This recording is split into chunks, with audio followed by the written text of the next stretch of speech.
বন্ধুরা দেখো আজকে সকালবেলা ছেলের জন্য লুচি বানানো হয়েছে। ছেলে একটু লুচি খেতে চেয়েছিল, লুচি আলুর তরকারি আর একটু মিষ্টি দিয়ে ছেলেকে টিফিন বানিয়ে দিয়েছি। আজকে শনিবার নিরামিষ, তাই আজকে লাউ দিয়ে ডাল বানাচ্ছি।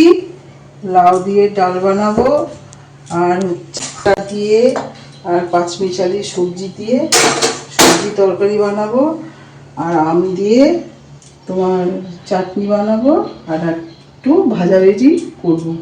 আজকে শনিবার তাই নিরামিষ খাওয়া এইসব বানানো হচ্ছে।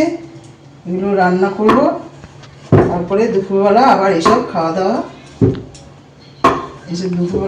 দাওয়া হবে।